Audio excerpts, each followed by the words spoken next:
자, 오늘은 232페이지에 있는 오순절 성령운동의 역사에 대해서 같이 말씀을 나누도록 하겠습니다.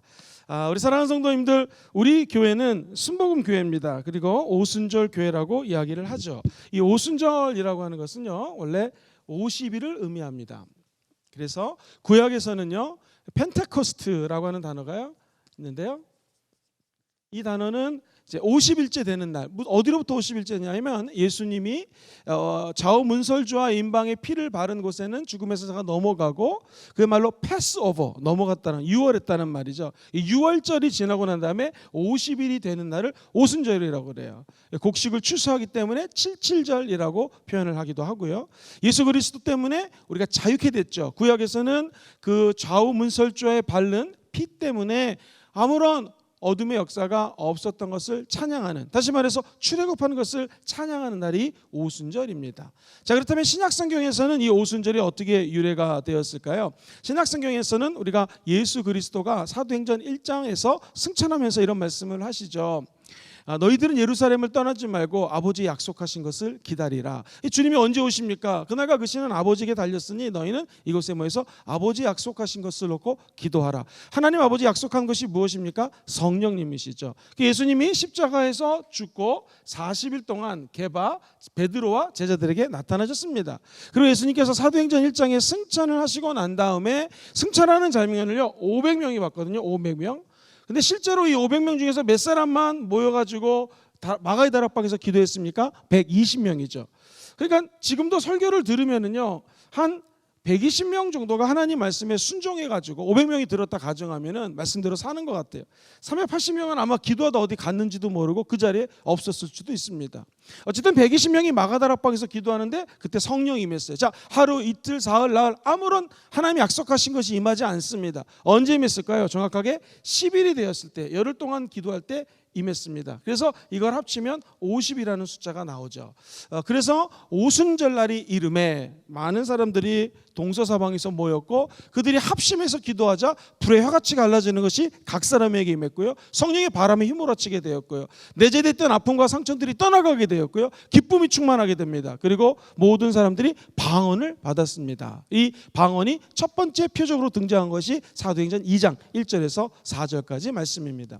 물론 그때 임했던 방언은 랄랄라라 따따따 이런 못 알아듣는 방언이 아니라 외국어였습니다. 좀 이따 강의할 때 나오지만 이 중세 때도요, 또 초대교회 때도 이 다른 나라 방언이 임했던 장면들이 역사에 많이 기록이 되어 있습니다. 이처럼 방언은 두 종류가 있는데, 알아듣지 못하는 방언, 그리고 두 번째로 알아듣는 방언, 외국어 방언이 있어요. 이 사도행전 2장에는 외국어 방언이 임하게 됩니다.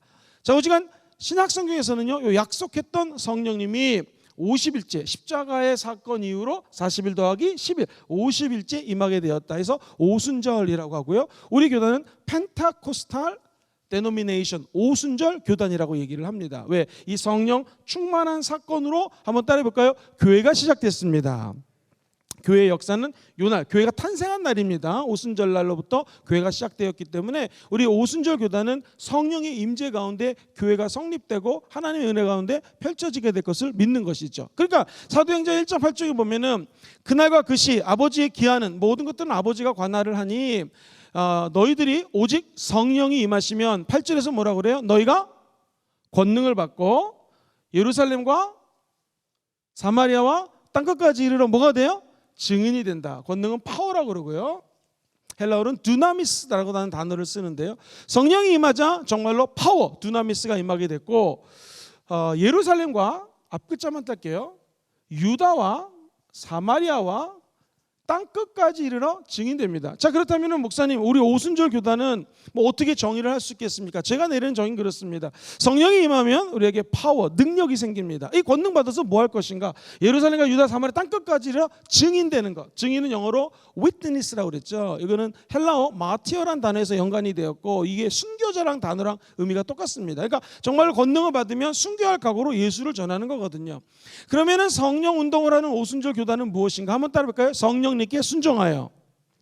성령님께 절대 순종하는 것이죠. 그리고 성령과 함께 사역을 하는데, 성령이 우리에게 임하시면 하나님 놀라운 능력으로 개인이 성화가 됩니다. 공부 많이 했죠? 거룩해집니다. 예수님 닮아갑니다. 뿐만 아니라 한번 따라볼까요?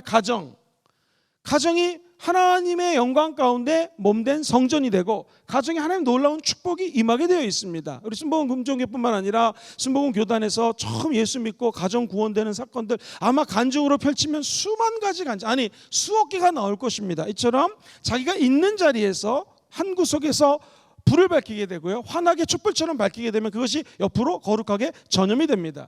개인이 성화되면 가정이 변화되고요, 나아가서 한번 따라볼까요? 교회. 초대교회가 이 오순절날 탄생했는데 우리가 아는 것처럼 초대교회는요, 성령이 불을 받자 사람들이 나가서 복음을 증거합니다. 이것 때문에 핍박이 다가왔고, 핍박이 다가오면 다가올수록 교회는 더욱더 성장이 되고 부흥이 되었다는 것이죠. 교회가 교회다운 모습으로 바뀌게 됩니다. 교회 탄생이 바로 이 초대교회라는 것이죠. 그래서 이 교회사를 연구하는 사람들이 이제 바로 그 교회로 돌아가자 이런 말씀을 많이 해요. 한국말로 번역하면 바로 그 교회, 이게 언제냐면 초대교회, 요대로 돌아가자는 거예요. 그것을 영어로 쓰면 더 재밌습니다. 그 교회를요, The Very Church라고 합니다. 정관사 더를 써가지고 바로 그 교회, The Very Church라는 것은 바로 그 교회, 우리가 꿈꾸는 초대교회, 본질로 돌아가자라는 말 많이 하죠. 이게 선교적 교회의 모토거든요. 본질이 뭐냐 이거예요. 어디로 돌아가냐 이거예요. 이게 초대교회로 돌아가자는 거예요. 성령이 임해서 권능받고 증인되는 우리 모교회, 이게 바로 초대교회 모습이고요. The Very Church, 바로 그 교회라는 거예요. 바라기는 우리 순복음 금종교회도요, 다른 거 다 필요 없습니다. 초대교회로 돌아가면 됩니다. 그럼 모든 문제가 해결이 되는 거예요. 왜? 성령이 강력히 역사했기 때문에 그렇다는 거죠. 그래서 성령이 임하면 권능받아 개인이 변화되고 가정이 변화되고 교회가 변화되고, 나아가서 같이 보죠. 사회와 민족, 세상. 시작. 사회와 민족과 세상이 변화되는 거예요. 성령의 불꽃은 한 곳에 떨어지지만 그것이 가만히 있지 않고 점진적으로 확대되게 된다는 것이죠. 그래서 당신은 오순절 교회 다니고 있는데 오순절 교회가 정의가 무엇입니까? 그러면 우리는 사도행전 1장 8절 땅끝까지로 증인되는 성령의 불을 받아 개인이 성화되고, 나아가서 가정이 성령의 불로 변화되고 모두 구원받아 천국 가고, 교회가 바로 그 교회 The Very Church, 초대교회로 돌아가며, 나아가 초대교회로 교회가 돌아가면요, 사람들과 하나님께 칭찬받았던 초대교회처럼 이웃, 사회, 그 지역, 나아가서 전 열방이 우리 교회 때문에 주님께로 돌아오게 되는 역할을 하게 될 줄 믿습니다. 이것이 이 순복음이 지향하는 오순절적 교회 무브먼트 운동의 가장 핵심 포인트라는 것입니다.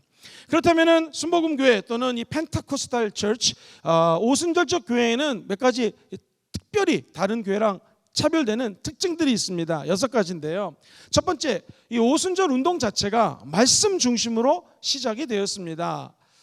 베델 신학교라는 곳에서 우리가 이제 방학을 하는데 성령의 임재 사건이 무엇인가 한번 다 성경책을 뒤져보고 읽어보고 오십시오. 그랬더니 신학생들이 쫙 공부를 해가지고 와보니까 숙제 검사를 했더니 성령님이 임재하는 데는 방언이 표적으로 따랐습니다. 사도행전 2장, 8장, 9장 다메섹 도상의 사도 바울, 그리고 나아가서 10장, 19장 이런 일련의 사건들을 쭉 중합해보니 방언을 표적으로 받았습니다 라고 학생들이 대답했습니다. 그러니 교수님이, 목사님이 우리 기도합시다 할 때 하나님의 은혜로 오스만이라고 하는 여사에게 처음 성령이 임하게 됩니다. 방언이 터지게 됩니다. 그리고 3일 동안 집회했을 때 12명의 다른 교단의 목사님들이 은혜 받고 방언이 터지게 됩니다. 그러니까 이 성경 말씀에 근거하여 오순절 운동이 시작되었다는 것이죠. 성령 말씀을 우리는 확실히 믿습니다. 순복음 교단에서는, 오순절 교단에서는요, 예수 그리스도가 2000년 전에 행했던 모든 기적이 예수님은 어제나 오늘이나 영원토록 동일하시기 때문에 오늘 이 자리에도 함께 한다는 것을 믿습니다. 초대교회 The Very Church, 바로 그 교회에서 일어났던 초대교회의 놀라운 역사와 기적과 능력이 어제 사건, 2000년 전의 사건이 아니라 오늘 이 순간에도 성령이 역사하면 그때보다도 더 큰 기적과 역사가 일어날 것을 믿습니다. 그것이 성경대로 믿음을 갖는다는 것이죠. 성경에서 기록된 신유, 치유도요, 예수님이 치유하셨다면 지금 이곳에 예수님이 좌정하시면 치유하십니다. 성령이 이곳에 역사하시면 우리 교회도 치유의 사건이 넘쳐나게 될 줄 믿습니다. 중요한 핵심 포인트는요, 예수 믿고 구원받은 자에게 주님이 치유한다는 것이죠. 또 한 가지, 육신에 보이는 이런 병들 뿐만 아니라 예수의 영이 임하면 우리 눈에 보이지 않는 내면적인 상처까지도 치유해 주신다는 것입니다. 이 모든 것들이 성경적이다. 두 번째는요, 능력 있는 기도를 강조합니다. 그래서 일반적인 기도가 아니라 성령의 인도하심을 따라 하나님의 능력을 받는 그런 기도를 사모합니다. 그래서 우리 순복음 금종교회는 특별히 우리가 저 부산 대학교 후문에 위치하지 않았습니까? 3, 40명, 50명 모였을 때 개척하신 한 목사님 참 수고 많이 하셨고, 강남 목사님께서 하나의 은혜로 요 전철역 앞으로 우리 부산은행 있는 곳으로 와가지고요, 과연 이 교회가 다른 부산에 있는, 나아가 경상도 내지는 한국에 있는 교회랑 차별점이 있다면 무엇이었겠습니까? 그것은 바로 남다른 기도였습니다. 엄청난 기도, 뜨거운 기도. 기도하다가 이제 사람들이 하도 몰려드니까 건물주가 값도 올리고 여러 가지 실갱이가 벌어지니까 안 되겠다 싶어서 마치 땅을 알아봤는데, 당시 외국어 대학교의 이사장님이 장로님이셨는데 이 땅을 하나님의 은혜로 우리 가운데 팔게 되었습니다. 그래서 우리가 아는 것처럼 1992년, 3년, 4년, 5년 정말 우리 성도들이 피와 땀을 모아서 세워진 곳이 바로 이 교회입니다. 그렇다면 우리 순복음금종교회는 무엇으로 세워졌습니까? 물론 성도들의 헌금과 열정으로 세워졌죠. 그런데 그 뒤에는요, 하나님께 남다른 기도를 해서 하나님의 남다른 은혜가 이 성전 안에 지금 녹아 흘러가고 있다는 것이죠. 그렇기 때문에 우리 교회도 정말로 뜨거운 기도를 통해서 이 하나님의 성전이 세워지게 되었다는 것입니다. 사랑하는 성도, 우리가 다른 교회하고 틀린 것은요, 바로 이것입니다. 절대로 놓치지 말아야 될 것은요, 기도입니다. 기도. 그래서 우리 성도님들이 가장 원하는 교회의 모습이 예배드리는 교회, 기도하는 교회. 물론 비슷한 의미지만 기도할 때 성령님이 더 강력히 역사하실 줄 믿습니다. 능력 있는 기도는 하나님으로부터 응답을 받습니다. 뿐만 아니라 하나님의 응답받은 자들이 믿지 않는 자들에게 복음을 전할 수 있는 통로가 되게 된다는 것이죠. 이처럼 순복음교회는 능력 있는 기도를 강조합니다. 그리고 세 번째는요, 체험을 강조해요. 성령 체험이죠. 방언을 강조하고요, 성령이 임하게 되면은 성령님과의 교제, 한 걸음 한 걸음 성령님과의 인도함을 체험하는 것을 강조합니다. 중요한 것은 이 성령이 우리 가운데 역사를 하고 임재를 하고 기름 부으심 받잖아요. 그럼 우리 흔히들 능력 사역, 귀신을 쫓아내고 병이 치유되고 이런 것만 체험한다고 생각합니다. 그렇지 않습니다. 성령을 체험하려면요, 한번 따라해볼까요? 성령의 열매도 체험합니다. 시작. 성령의 열매도 체험합니다. 여러분, 그렇죠? 80문대 팥나고 콩나무대 콩난다고 성령이 임하면 성령이 우리 가운데 역사하셔서 사랑, 희락, 화평, 오래 참음, 자비, 양성, 충성, 온유, 절제와 같은 성령의 열매를 맺게 된다는 것이죠. 그래서 성령을 체험한다는 것을 꼭 능력, 방언, 치유 이런 쪽으로 생각하지 마시고 아름다운 성령의 열매를 맺는 것도 포함한다는 것을 기억하시기를 주의 이름으로 부탁드립니다. 뿐만 아니라 성령이 임하면 예루살렘과 온 유다와 사마리아 땅끝까지로 증인되는 것, 한번 따라볼까요? 선교를 강조합니다. 선교 강조합니다. 그래서 순복음의 성전은, 선교는요, 다른 일반 교단과 틀리 성령의 강력한 능력으로 성령의 불을 받아 불을 전하는 것입니다. 어떤 목사님이 세계에서 어떻게 하면 부흥될 수 있을까 전 세계를 탐방을 했는데 남미에 있는, 브라질에 있는 상파울로에 큰 교회가 있더랍니다. 갔더니 와, 막 지팡이가요, 막 그냥 전시되어 있대요. 여러분, 교회 지팡이가 왜 전시되어 있었을까요? 그렇습니다. 그 교회 와가지고 지팡이 짚고 온 성도들이 할렐루야 하면서 지팡이를 놓고 치유돼서 나간 사람들 지팡이를 걸어놨다는 거예요. 그래서 우리 교회도 한번 해볼까 생각하고 있습니다. 그 지팡이가 보면은 하나님 얼마나 강력하게 역사했는지를 안다는 것이죠. 근데 더 재밌는 게 여기 써 있더랍니다. 목사가 불 받으면 성도가 불 구경하러 온다. 그러니까 여러분이 제가 불 받을 수 있도록 기도해 주셔야 됩니다. 두 번째, 성도가 불 받으면 사람들이 불 구경하러 온다. 세 번째, 불 구경하러 오는 사람들이 많아지면 교회가 부흥된다. 이게 답이죠. 성령의 불이 임하면 모이게 되어 있고요. 교회는 모이는 구조만 있는 것이 아니라 에클레시아라고 하는 것은 따라해볼까요? 흩어지는 구조. 모여서 예배드리고 은혜 받은 다음에 나가서 뭐예요? 전도해야 된다는 것이죠. 모이면 예배드리고 흩어지면 전도하고, 시작. 모이면 예배드리고 흩어지면 전도. 이 전도 및 선교를 강조한다는 것이죠. 그래서 항상 교회는 모이기만 애쓰는 모이는 구조가 아니라 모여서 은혜 받고 흩어진 다음에 전도하는 구조. 밖에 나가서 막 전도하고 삶으로 선교사처럼 살았습니다. 그랬더니 사람들이 핍박을 해요. 아니, 이 청년은 물리치료하는 것이 잡인데, 물리치료는 잘하지만 매일 밤마다 교회 가서 기도하고요, 찬양인도 하고요, 드럼 치고요, 할렐루야, 요즘엔 자전거까지 타고 다닙니다. 아니 그러면은 사람들이 왜 당신 이렇게 열심히 믿냐고 이 청년을 핍박할 수 있지 않겠습니까? 그러면 다시 청년 소그룹의 공동체 모입니다. 그래서 구역 예배를 드리는 거죠. 홈미팅을 갖는 거죠. 이게 소그룹의 역동성입니다. 모여서 이런 점이 힘듭니다. 그랬을 때 소그룹 인도자가 함께 기도하고 아픔과 슬픔을 함께 나누는 거. 그러니까 예배에 모여서 은혜 받고 흩어져서 전도하다가 다시 소그룹 예배로 모여서 스몰 그룹, 셀 모임, 우리는 홈미팅이라고 그러죠.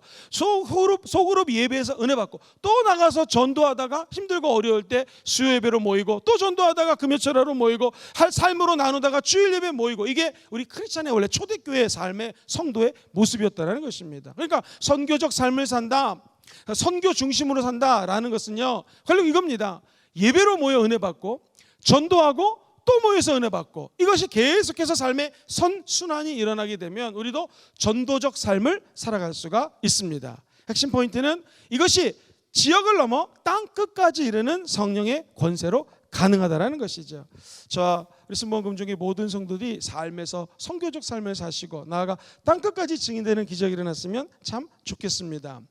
다섯 번째로요, 성령 운동하는 교회들은요 단순히 영혼이 잘 돼야 됩니다. 영혼에만 초점 맞추는 게 아니에요. 영혼이 잘 되고, 한번 따라 볼까요? 범사가 잘 되고 강건한 것, 이 영이 잘 되는 것 뿐만 아니라 범사가 환경이 잘 되는 것, 나아가서 우리 육체가 강건해지는 것. 삼중 타락이 다가오지 않았습니까? 하나님과 영적인 교제가 아담과 하와의 죄 때문에 끊어졌습니다. 가시발 엉겅퀴를 내고요, 환경이 무너졌습니다. 환경에 저주가 왔어요. 그리고 우리는 병에 걸려서 죽음과 사망에 이르게 되었습니다. 예수님이 오셔가지고요 영적으로 회복시켜 주셨습니다. 그리고 우리를 통하여 새로운 피조물이 주의 재림을 고대하는 하나님의 피조물로 변화가 되었습니다. 예수 안에 있으면 새로운 피조물이니 이전 것은 지나가고 새 것이 되었습니다. 예수 믿으면 예수가 채찍에 맞음으로 나음을 입었습니다. 우리도 질병이 있으면 예수님 때문에 나음을 입게 됩니다. 이것을 전인 구원이라고 합니다. 영혼만 잘 되는 것이 아니라 성령이 역사하면 환경도 잘 되고 병도 치유될 수 있는, 말 그대로 하나님의 종합 선물이 전인 구원이라는 것이죠.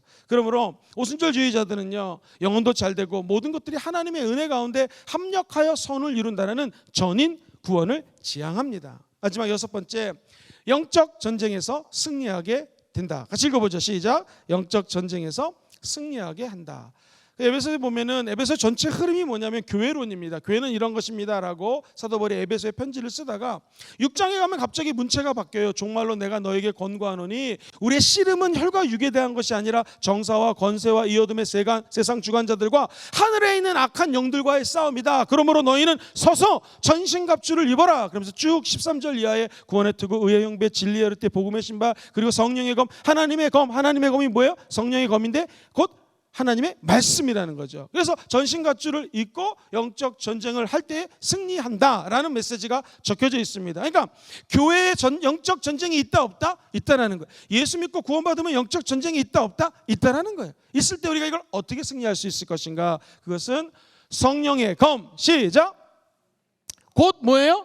하나님의 말씀을 중심으로 한 전신갑주를 입게 되면은 어떤 영적 전쟁이 와도 우리는 승리하게 되는 줄 믿습니다. 그래서 미국에 있는 한 순복음교회 목사님은 이 교회라고 하는 것을 배로 비유하죠. 이 배는 유람선이 아니라는 거예요. 배 타가지고 자 여기는 한강입니다, 여기는 섬진강입니다, 여기는 낙동강입니다, 저기 오리알이 있습니다 가 아니라 우리가 지향하는 배는 뭐냐면, 다시 한번 따라해볼까요? 군함, 군대라는 거예요. 군대. 그래서 우리 이 군함은 결국에는 노를 저어서 또는 전기기관 같은 것을 통해서 목적지가 어딥니까? 천국까지 영적 전쟁을 하면서 가는 것이 군함이라는 것이죠. 즉 예수 그리스도 믿고 구원받은 우리들에게는요 눈에는 보이지 않지만 흑암과의 전투가 펼쳐져 있습니다. 예전에 예수 믿기 전에는 귀신 보면 무서워했잖아요. 그러나 성령 받고 권능, 파워, 두나미스 받은 우리들에게는요 귀신이 무섭지 않습니다. 결국에는 승리할 수 있는 능력을 나의 힘이 아니라 누가 제공해줘요? 하나님이 제공해 준다라는 것이죠. 그 성령의 권능 받아 천국까지 이르는 저 여러분 되기를 주의 이름으로 축원드립니다. 이 호주라고 하는 나라가 참 예쁜데요. 케언즈를 가봤거든요. 관광지입니다. 얼마나 예쁜지 몰라요. 청년들 결혼하면 신혼여행 가면 너무 좋을 거예요. 그냥 에메랄드빛의 바다가 막 펼쳐져 있는데요. 바다 밑에 가서 배를 타고 들어가면요, 물고기가 지나다니는데 초록색 물고기, 빨간색 물고기, 노란색 물고기, 너무너무 아름다워요. 열대어입니다. 이 물고기를 잡아다가 미국이라든가 유럽으로 수출하는 얘기를 들었습니다. 근데 예쁜 물고기를 잡아다가 수출을 하면 전부 다 죽더라는 거예요. 이게 산소가 좀 적어서 그런가? 산소 많이 틀었어요. 그래도 죽더래요. 물이 좀 짜지 않아서인가? 소금 농도를 조절해서 그래도 죽더래요. 왜 죽을까 했는데요, 이 호주에 있는 어르신이 지나가다가 뭘 그렇게들 고민하슈? 그랬더니 이래서 고민합니다. 그랬더니 할아버지 하는 말씀이 그거 간단해. 메기과에 못생긴 물고기가 있는데 그거 몇 마리 잡아 넣어봐. 다 살 거야 그러더래요. 그러니까 이게 어르신의 말을 가끔 잘 들어야 됩니다. 지혜가 있거든요. 그래서 이 업자들이 못생긴 물고기를 잡아다가 몇 마리 풀었어요. 자, 드디어 미국이면 미국 수출을 했습니다. 뚜껑을 열었어요. 물고기가 어떻게 됐을까요? 다 살아있더래요. 왜 살아있을까요? 이 열대어를 잡아먹는 나쁜 물고기가 막 잡으러 다니려고 하니까 얘네들이 오메 나 죽어 이러면서 막 돌아다 보니까 운동해가지고 안전하게 미국까지 갔다라는 것입니다. 자, 그렇다면 우리 크리스찬의 믿음 생활도 마찬가지입니다. 너무너무나 모든 것들이 잘 순조롭게 진행된다, 이것도 문제입니다. 때로는 우리를 잡아먹을 듯이 귀신이 다가오는 거 축복입니다. 왜 그럴까요? 저와 여러분들이 모여서 더 말씀 읽게 됩니다. 더 기도하게 됩니다.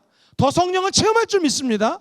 땅끝까지 증인될 것입니다. 그리고 우리가 끝까지 영혼만 잘 되는 게 아니라 범사가 잘 되고 강건하는 전인 구원을 추구하게 될 것입니다. 그래서 전국적으로는 미국이나 유럽보다 더 좋은 천국까지 안전하게 꼴인하게 될 것입니다. 그 은혜가 함께 하시기를 주의 이름으로 축원드립니다. 그래서 나중에 책을 한 권 지으려고 그래요. 책 제목도 적어놨습니다. 책 제목 귀신아 고마워. 귀신이 있다는 것, 영적 전쟁이 있다는 건 우리에게 축복일 수 있습니다. 그래서 오늘 아프신 분이 있고 영적으로 힘든 분이 있다면 예수 이름으로 기도하십시오. 그것이 우리에게 축복으로 변화되게 될 것입니다. 우리 교단은 영적 전쟁을 두려워하지 않고 끝까지 예수 이름으로 기도하여 성령의 권능으로 승리하는 교회, 순복음 교회인 줄 믿습니다. 그런 맥락에서 순복음 교회와 해운대가 아니라 해운대는 아닙니다. 해병대하고 우리 순복음 교회하고 비슷한 게 있어요. 뭐죠? 귀신 잡는 해병대, 순복음은 귀신 잡는 순복음. 할렐루야. 귀신을 무서워하지 않아요. 귀신이 오면 예수 이름으로 쫓아내면 됩니다. 귀신이 공격하면 성령님의 권능으로 무너뜨리면 됩니다. 우리의 힘과 능력으로 안 되지만 성령님이 도와주십니다. 자, 그렇다면 목사님, 이 오순절 교회도 역사가 있습니까? 조금 신학적인 걸로 돌아가겠습니다. 이 교회사를 쭉 연구해 보면은요, 초대교회 아까 말씀드렸던 The Very Church, 바로 그 교회에 어떤 일이 벌어졌을까요? 사도 바울의 손수건만 만져도 귀신이 떠나가고요. 지역적으로 보게 되면 사마리아를 지나 안디옥, 에베소, 고린도, 엄청나게 많은 지역으로 복음이 선포되게 됩니다. 그리고 이 시대가 지나고 난 다음에 약 100년도부터 590년까지 대략 600년의 기간을 우리는 교부 시대라고 합니다. 중간에 313년에 로마 제국의 콘스탄틴이라고 하는 대제가 저렇게 생겼는데요, 결국에 기독교를 국교로 받아들이게 됩니다. 그러면서 교부들이 활동하고요, 수많은 이단들이 나타났어요. 그렇지만 교부에 의해서 정통 기독교, 교부는 그 당시 초대교회 신학자들입니다, 쭉 정리가 되었고요. 사도신경도 그때 확립이 됩니다. 그리고 교회는 하나님의 은혜로 성령의 역사가 지속적으로 나타나게 되었습니다. 문제는 그 다음에 한 1000년 동안이 문제입니다. 590년도부터 1517년, 저 1517년 하나 기억하시기 바라요. 저 해는 바로 우리가 잘 아는 것처럼 마틴 루터가 종교개혁을 일으킨 해가 1517년입니다. 요 종교개혁이 있기 전 교황 그레고리 1세 590년부터 독일교회 신부였던 마틴 루터가 종교개혁을 일으켰던 약 1000년의 기간이 우리가 잘 아는 암흑기입니다. 암흑기. 영어에서 우리는 다크 에이지라고 옛날에 배웠죠. 껌껌해요. 어두워요. 성령의 빛이 없어요. 그나마 성령의 빛이 유럽 교회에 한 3군데 정도 조명이 됐어요. 그게 뭐냐면은 한번 저를 따라해 보실까요? 수도원 운동. 교회가 성령 역사가 떨어집니다. 그러니까 독고하고 혼자 있고 금욕하고 금식을 하는 수도원 운동이 일어나게 되었습니다. 그러니까는 다시 말해서 교회가 타락하니까 성도는 현실보다는 내세, 죽고 난 다음의 세계에 관심을 갖게 되었습니다. 그러면서 수도사들이 모여가지고 기도를 할 때 정말 오순절떡 사건들이 나왔다고 역사는 기록을 하고 있습니다. 열심히 기도했더니 방언도 일어나고요, 삶의 변화도 있었고요. 이 중세에 일어났던 수도원 운동은 기독교 신앙을 수호하고, 그리고 일부 수도원을 중심으로 성령의 역사들이 나타났다. 이렇게 기억하시면 좋습니다. 두 번째, 수도단 운동. 시작. 큰일이 생겼습니다. 1071년도에 예루살렘이 성지잖아요. 근데 모슬렘들이 성지를 점령합니다. 그러니 유럽에서 가만히 있겠습니까? 교회들이 힘을 모아가지고 십자군을 파송합니다. 결국 십자군 운동은 여러 차례 했지만 실패로 돌아갑니다. 그러나 이 유럽과 아시아가 교류를 시작하게 됩니다. 자, 그럼 어떤 일이 벌어졌을까요? 세상이 단절이 되고요, 이 수도원은 그냥 고립되었는데 십자군을 통해서 사람들에게 많은 실망을 줬습니다. 이러면 안 되겠다. 이 세속화된 도시에 나가가지고 그리스도의 사랑을 좀 실천해야겠다라고 마음먹은 무리들이 있었습니다. 이분들이 바로 수도단입니다. 예를 들면 도미니크 수도단, 그리고 프란시스라는 사람이 만들었던 프란시스 수도단이 있습니다. 1216년 똑같은 해에 두 수도단이 태어났는데요. 예를 들어 보겠습니다. 특별히 이 도미니크 수도단의 책을 좀 뒤져보면요, 도미니크가 라틴 말로 설교합니다. 근데 웬일입니까? 이게 방언처럼 들려가지고 그 자리에 있던 그리스 사람이 이해를 합니다. 독일 사람이 이해합니다. 그리고 헝가리 사람이 알아듣습니다. 아까 말씀드렸던 사도행전 2장에 임했던 다른 나라의 방언을 알아듣고 이야기하는 사건이 터집니다. 방언이 터집니다. 그래서 이 수도단을 통하여 놀라운 기적들이 일어났는데, 역사서에 의하면 프란시스가 만들었던 수도단에도요, 신유, 방언, 예언, 이런 은혜들이 일어났습니다. 그러니까 아무리 다크 에이지, 암흑기라 할지라도 성령님은 살아계시다 안 살아계셨다? 살아계신다라는 것이죠. 세 번째로 신비주의 운동이 일어나게 되었습니다. 십자군 전쟁 이후 사람들이 스콜라 철학에 빠집니다. 배워야 된다, 공부해야 된다. 그리고 영적으로는 또한 신비주의적인 운동이 일어나게 됩니다. 그것을 우리는 신비주의 운동이라고 하는데, 이 영적 갈급함을 해소했다는 측면에서는 좋은 것이고요. 독일이시잖아요. 독일 중에서 서쪽에 있는 사람 중심으로 예언, 방언, 신유, 그리고 축사, 귀신 쫓아내는 사역들이 활발히 전개되게 됩니다. 그것이 1517년까지 중세의 유럽 교회의 세 가지 성령 사역의 특징이었어요. 자, 그렇다면 종교 개혁 시대로 넘어갑시다. 마틴 루터와 츠빙글이라는 스위스 사람과 우리가 잘 아는 존 칼빈 등이 종교 개혁을 일으켰어요. 그리고 마틴 루터가 비텐베르크라고 하는 성전 문 앞에다가 95개의 조항을 갖다 붙입니다. 이대로 나가면 안 됩니다 하면서 반박문을 붙인 정문이 지금도 저렇게 있습니다. 그리고 교회의 성령의 은사가 아직도 존재한다는 것을 표방하게 됐죠. 그러면서 종교개혁 같은 경우에는 멜랑히톤이라고 하는 종교개혁 지도자가 있었는데요, 저렇게 생기셨습니다. 저분을 중심으로 기도를 통해서 회복되는 치유의 은사, 그리고 치유를 인정하게 됩니다. 그러니까 성령이 하나님의 말씀을 통해서 우리를 치유한다. 그리고 기도하면 우리 내면도 치유될 수 있다라고 하는 사건이 멜랑히톤이라고 하는 위대한 영적 지도자를 통하여 종교개혁 이후 시대에 활성화하게 됩니다. 자, 그 다음에 종교개혁 이후 1648년부터 1900년도까지를 갖다가 어떤 일이 일어났을까요?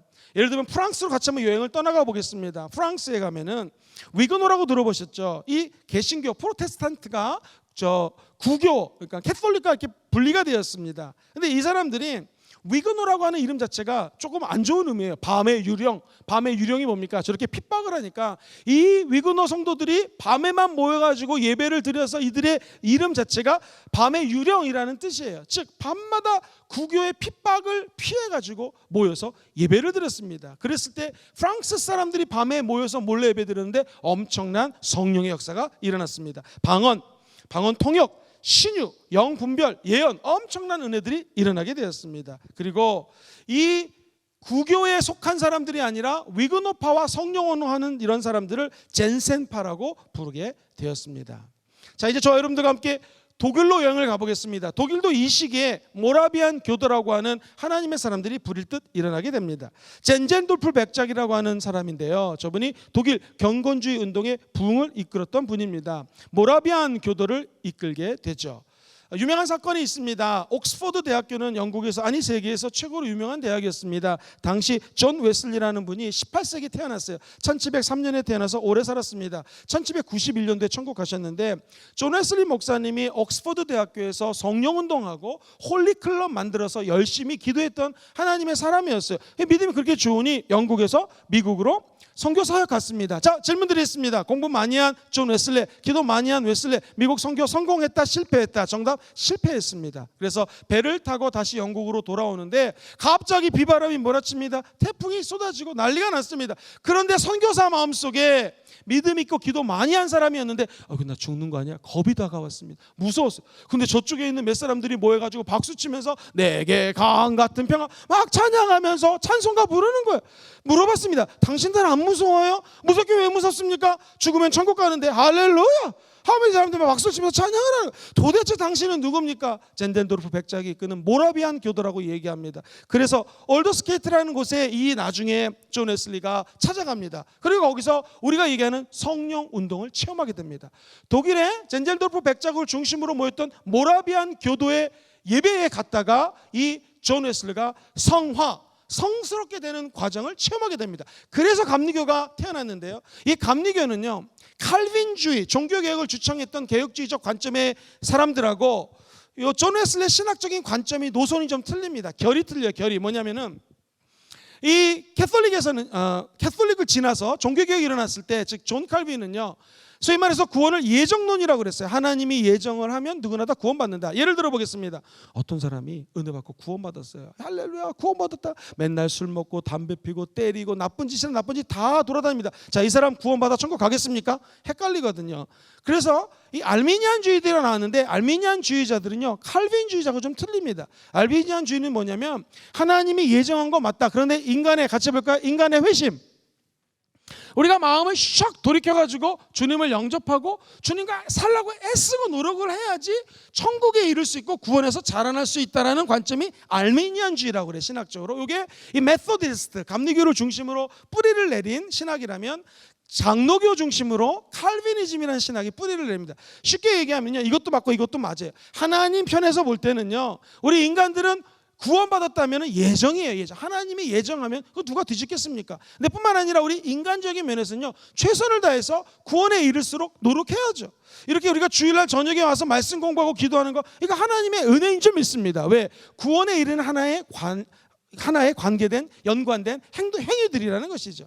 사랑하는 성도님들, 핵심 포인트는요, 이 존 웨슬리가 이 신학을 갖게 된 이유가 있어요. 그게 뭐냐면은 구원받았지만 성화, 아까 얘기했지만 공부도 많이 했고 기도도 많이 했지만 태풍이 부니 아이고 지옥 가는 거 아니야, 죽는 거 아니야, 겁을 냈거든요. 저자처럼 공부도 많이 안 한 사람들인데 태풍이 와도 막 박수를 치고 기뻐해요. 대체 뭔 차이? 이게 바로 성화, 성령의 불을 받았다라는 거죠. 그래서 제1차로 블레싱, 축복이 뭐냐면 구원받은 거. 두 번째 세컨 블레싱이 있는데 그것이 바로 성화 내지는 성령 체험이라는 거예요. 성령 체험. 좀 어렵지만 지금까지 강의를 안다스탠드, 모른다스탠드. 안다스탠드죠. 그래서 존 웨슬리는 첫 번째 축복을, 구원받은 것, 두 번째 축복을 뭐예요? 성령 체험한 것을 성화라고 표현을 했고요. 이것을 첫 번째 구원의 체험과 분리를 해요. 그래서 아까 얘기했던 것처럼 알미니안주의 신학을 쌓는데 베이스를 만들게 되는 거죠. 다 연결이 됩니다.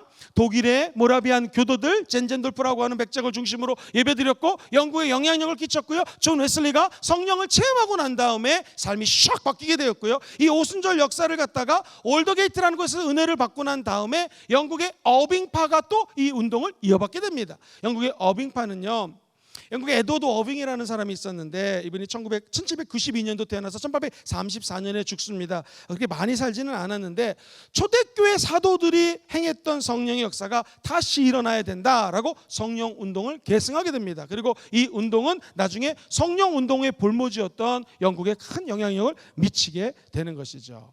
사랑하는 성도님들, 제가 마음이 급해가지고 좀 빨리빨리 얘기했는데 대충 아시겠죠? 성령의 역사를 통해서 지속적으로 흘러왔다. 아멘이죠? 자, 그렇다면은 목사님 이제 좀 최신, 요즘 그냥 100년 전쯤으로 좀 설명을 해주시죠. 이제 이렇게 해가지고 드디어 현대 오순절 성령 운동이 탄생을 하게 됩니다. 자, 이때는요, 인간의 이성을 자극하는, 같이 해볼까요? 계몽주의. 공부해야 된다는 거예요. 이론 정립해야 된다는 거예요. 이게 탄생을 하면서 신학 사상의 조류 가운데 좀 안 좋은 게 태어났습니다. 자유주의 신학이에요. 계몽주의 영향을 받아가지고 신학을 문자적으로 해석해요. 그리고 이 성경을 문자적인 뿐만 아니라 물론 역사적인 관점도 고찰하지만 말 그대로 성령의 역사하는 뭐 동정녀 마리아 사건 이런 거 부인합니다. 그리고 논리적으로 이성적으로 성경을 파헤칩니다. 그러니까 성경은 그냥 고대 문서가 되는 거예요. 지금도 설교학에서는요, 이 성경을요, 바이블이라고 표현하기보다는 The Ancient World, 고대 세계에 적혀졌던 하나님의 문서라고 약간 이렇게 꽈서 표현을 합니다. 그 이유가 뭐냐면은 계몽주의 사상을 인간들이 받았기 때문에 적어도 2000년 전 혹은 그 전에 쓰여졌던 말씀이 성경이라는 거예요. 그렇게 따지면 성령의 역사 없어요. 하나님의 아들 예수님 아닙니다. 믿음이 흔들리게 되는 것이죠. 그래서 신학을 해도 이게 좀 복음주의적인 신학을 배워야지 자유주의 신학을 갖고 오면 아주 큰 문제에 빠질 수가 있습니다. 이러한 배경 속에서 나타난 운동이 바로요 순복음 운동이에요. 오순절 운동이라는 거예요. 그래서 우리 순복음 금종교회 성도님들은 정확히 아셔야 됩니다. 순복음 운동은 논리적이고 이성적인 계몽 운동의 바탕으로 한 이성주의적 관점의 신앙 노선, 즉 자유주의적 신앙을 고찰하는 사람들로 하여금 다시 성령의 역사가 나타날 수 있도록 회복하는 것, 환원하는 것, 돌아가는 것, 이 배경으로 우리 오순절 운동이 탄생됐다. 한마디로 좋은 모습으로 배경이 시작되었다는 것입니다. 자, 같이 저와 함께 캐직 운동이라는 곳으로 가겠습니다. 미국에 이제 부흥사들이 있었는데 19세기에 영국에 가서 많은 영향력을 받았습니다. 1884년 옥스퍼드라는 곳에서 성경적인 성경 운동을 합시다 그러고 연합회를 했는데 세상에 몇천 명이 모였어요. 6천 명 넘게 모였는데 그때 성령의 불이 떨어집니다. 이것을 우리는 캐직 무브먼트, 캐직 운동이라고 합니다. 이 가르침과 체험은 나중에 현대 오순절주의가 발전하는데 큰 영향력을 끼치게 되었고요. 두 번째, 이게 재밌습니다. 제3회 축복 불침례 한번 읽어볼까요? 시작. 네, 아까 얘기했던 존 웨슬레가 이렇게 얘기를 했습니다. 요한 웨슬레죠. 감리교를 창시하신 분이 첫 번째 축복이 있습니다. 첫 번째 축복은 뭐냐면은 예수 믿고 구원받는 것입니다. 두 번째 축복이 있습니다. 세컨드 블레싱이거든요. 두 번째 축복은 성령 체험 또는 성화라는 카테고리 안으로 넣습니다. 그럼 여기서 얘기하는 현대 오순절 운동 중에 하나인 제3회 축복 불침례는 뭐냐면 세 번째로 말 그대로 불침례가 임하는데 이 불침례는 구원을 지나 성령의 체험을 한 자들이 불침례 체험을 한다라고 하면서 기존에 구원받았을 때 성령 받는다라고 하는 존 칼빈과 개혁주의적인 관점의 신학과 틀리 성화를 존 웨슬리가 구별해 줬잖아요. 그래서 할렐루야 감사하면서 여기다가 불침례를 하나 더 집어넣게 됩니다.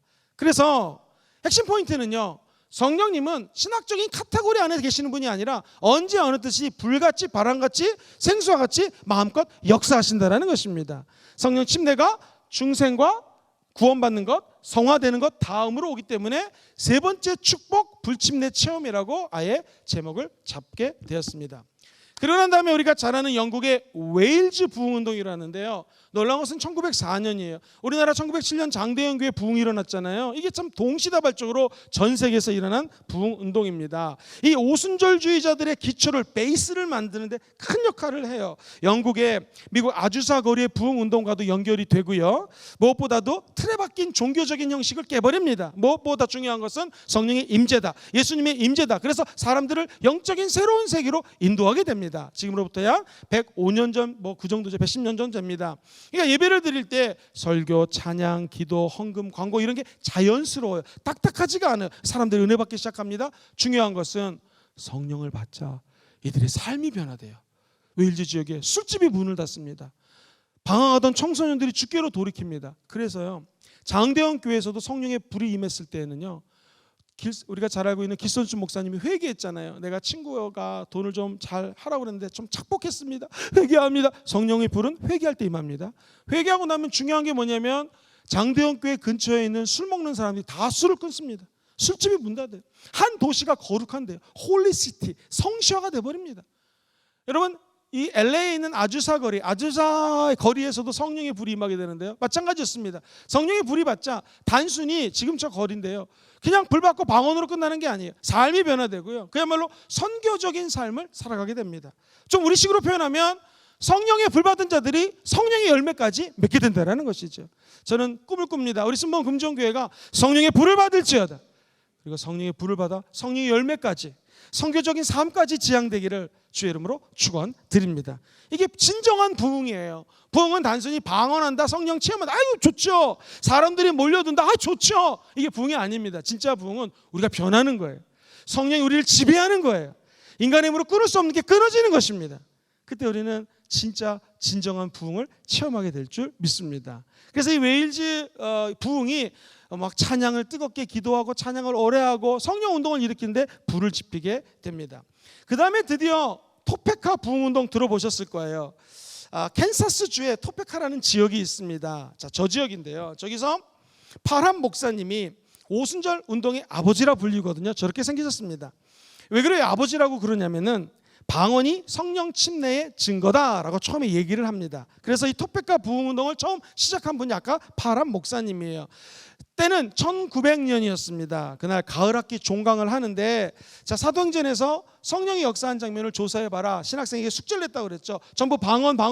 사도행전 2장. 그래가지고 사람들이 모여서 기도하는데 기적이 일어났습니다. 다른 목사님들도 와서 얼떨결에 기도하다가 방언을 체험하게 됩니다. 그래서 1901년 1일 저녁 7시에 시작된 기도회가 3일을 지속됩니다. 그러고 나면 여기서 은혜 받았던 사람이 오스만이라고 하는 여인이 은혜를 받습니다. 저 여인 여사신데요. 처음으로 방언을 받았던 저 여인을 통해서 또한 하나님의 역사가 한국까지 연결이 됩니다. 그것은 제가 내일 말씀드리겠습니다. 이 오순절 성령 운동은 이처럼 성경 공부하다가 신학교에서 일어난 운동입니다. 이 운동이 바로 아주사 부흥 운동과 연결이 돼요. 이것이 1905년 4월 LA 로스앤젤레스에 있는 캐직 부흥사 마이어가 영국 웨일즈 지방의 성령의 역사를 간증하기 시작합니다. 부흥회를 한 거예요. 그랬더니 바니브레 거리라고 하는 거리가 있는데요. 여기 이 스트리트에서 파람의 안수를 받았던, 저렇게 생긴 곳인데요, 파송을 받았던 시모어가 설교합니다. 교회는 나사렛 성결교회였어요. 저분이었는데 이 시모어는 사도행전 2장 4절을 근거로 방언은 무엇인가? 다 성령의 충만을 받고 성령의 말하게 하심을 따라 다른 언어로 방언을 말했다. 이게 성령 침례의 표적이다라고 정말 오순절적 관점에서 막 방언을 강조합니다. 그때 성령이 엄청나게 임합니다. 그래가지고 사람들이 불을 받아서 밖으로 튀어나갑니다. 역사 기록에 보면 몇백 명, 몇천 명이 모여서 아주사 거리에서 지속적인 성령의 불이 타오게 됩니다. 여기서 은혜 받은 자들이 한국으로 돌아서 선교사 활동을 하는 경우도 있었습니다. 그래서 아주사 운동은 이 오순절 역사에서 아주 중요한 꼭지점, 지표로 자리매김을 하고 있습니다. 이거 말고도 많은 성령의 운동이 일어나게 됩니다. 목사님, 알겠습니다. 그렇다면 오순절 그 교단의 역사를 현재 최근에 있어서 한 세 가지로 정리를 해주십시오. 세 가지로 정리를 하게 된다면 종류를 세 가지로 정리해 드리겠습니다. 그리고 이제 강의를 마치겠습니다. 첫 번째는요, 정통 오순절주의자가 있어요. 우리를 전통 오순절, 영어로는 Orthodox Pentecostal Movement라고 하거든요. 전통주의자들의 특징이 뭐냐면, 따라해 볼까요? 방언은 성령 침례 받을 때 외적 표적이다. 즉 쉽게 얘기하면요, 성령 침례를 받을 때 방언을 말한다. 이제 이거예요. 이게 전통 오순절주의자입니다. 우리 이제 그렇게 믿고 있고요. 방언을 말하는 것을 성령 침례의 외적인 증거다, 이렇게 얘기를 해요. 그럼 두 번째는요, 앞에 네오자를 붙이면 뉴, 신자가 되거든요. 그래서 네오 펜타코스탈 무브먼트, 신 오순절주의자들이 있는데, 이분들은 뭐냐면은요, 이 방언하는 것도 성령이 침례를 받는 거지만 방언을 죽어도 못 받는 사람들은 다른 은사를 통해서 언제든지 성령을 체험할 수 있다라고 얘기를 합니다. 그래서 이분들은 뭐라고 그러냐면은, 다른 말로는요, 캐리스마스틱 무브먼트라고 그래요. 제가 말씀드렸죠. 캐리스마는 뭐라고요? 은사잖아요, 은사. 그래서 캐리스마틱 무브먼트라는 것은 은사주의자라고 얘기를 합니다. 한번 따라볼까요? 은사주의자. 그래서 나중에 혹시 신학을 하시는 분들은요, 영어로 네오 펜타코스탈, 신 오순절주의자들이 또 캐리스마틱이라는 것은 은사잖아요. 은사주의자하고 또 똑같이 있어요. 같은 의미입니다. 다시 말해서 새롭게 등장한 오순절주의자들은 뭐냐면은 성령의 은사를 강조하게 됩니다. 더 놀라운 일들은 이분들이 예를 들면 이제 침례교예요. 침례교인데 옛날에는 방언을 받으면 정통 옥소독스 정통 그 오순절 교회 교단에 가입을 하는데, 이분들은 그냥 침례교에 있으면서 거기서 성령 운동하는 거예요. 감리교대로 운동하는 거예요. 장로교대로 운동하는, 교단을 떠나서 새로운 성령의 무브먼트가 일어납니다. 이것을 우리는 신오순절적인 운동이다라고 정의를 합니다. 세 번째가 재밌습니다. 나아가서 한 걸음 더 나가서요, 세상에 구교, 캐톨릭 있지 않습니까? 1967년도 두케슨이라고 하는 분하고 노트르담 대학교에서 오순절의 역사가 일어나기를 기도했습니다. 대부분 이 사람들이 방언을 받아요. 수천 명의 카톨릭 성도가 방언을 하고 귀신을 쫓아내고요, 또 예언들을 하고요, 영분별을 합니다. 이런 오순절적인 사건이 터집니다. 그래서 이분들이 1967년 지나서 캐톨릭 은사주의자 또는 캐톨릭 은사운동이라는 카테고리로 모이게 됩니다. 실제로 제가 호주에 가서 신학을 할 때는요, 이 신부님들하고 공부를 많이 했어요. 특별히 오순절주의자들 더 뜨겁습니다. 더 뜨거워요. 그리고 저보고 얘기할 때 막 인사할 때 목소리가 더 굵거든요. 기도를 많이 해가지고 영어로 나는 아버지다, I'm father 그러면서 악수를 하더라고요. 나도 아버지니까, 우리 애들이 있으니까 I'm father too, 나도 아버지다 그러고 인사했어요. 근데 알고 봤더니 이분들이 아버지라는 것은 신부님이 영어로 아버지거든요. father, 나 신부다 이렇게 얘기를 한 거예요. 나는 주로 목사님들 만났기 때문에 신부님 만날 생각을 못했죠. 신부님들 가만히 얘기 들어보니까 구원관도 올바르고 성령의 운동을 제대로 전개하는 오순절주의적 관점의 신부님들도 있다, 이렇게 생각하시면 좋습니다. 그래서 이것을 캐톨릭 은사운동이라고 표방을 합니다. 정리합니다. 정통 오순절 교리가 있고요, 살짝 바뀐 새로운 오순절 그 무브먼트가 있고 운동이 있고요, 나아가 심지어 캐톨릭 구교에서도 이 성령의 무브먼트를 지향하고 있다. 이 말은 전 세계는 이제 성령 운동에 동참하고 있다는 것입니다. 말세에 내가 영을 부어주리니 너희 자녀들은 예언할 것이요 청년들은 환상을 보고 아비들은 꿈을 꾸리라 라는 말씀이 이 말세에 성령 운동을 하고 있는 교단들을 통하여 하나님이 역사한다는 것이죠. 바라기는 우리 순복음 금정교회 이 놀라운 성령의 역사, 기도의 역사, 불의 역사, 그리고 귀신을 쫓아내는 역사, 무엇보다도 말씀 중심의 역사, 할렐루야, 전인 구원의 역사, 놀라운 하나님의 임재가 임하는 이 역사들이 끊이지 않고 우리 믿음의 선조들의 성령 운동을 본받아 우리도 사도행전 29장을 써내려가는 하나님의 공동체 되기를 주의 이름으로 축원드립니다. 사도행전 읽어보면 사도 바울 등장하고 베드로 등장하고 많은 사람 등장하지만 사도행전 28장으로 끝나는 것이 아닙니다. 29장을 저와 성도님들이 함께 써내려가서 먼 훗날 100년 뒤에 순복음 금정교회 부산 이곳에서 성령의 불이 떨어져가지고 이 불이 전 세계로 퍼져나갔더라. 할렐루야. 그 자전거 좋아하고 했던 청년은 나중에 엄청나게 큰 찬양 사역자가 되었더라. 할렐루야. 그런 애가 있기를 주의 이름으로 축원드립니다. 성령의 역사는 어제나 오늘이나 우리 미래 세대 영원히 지속되게 될 것입니다.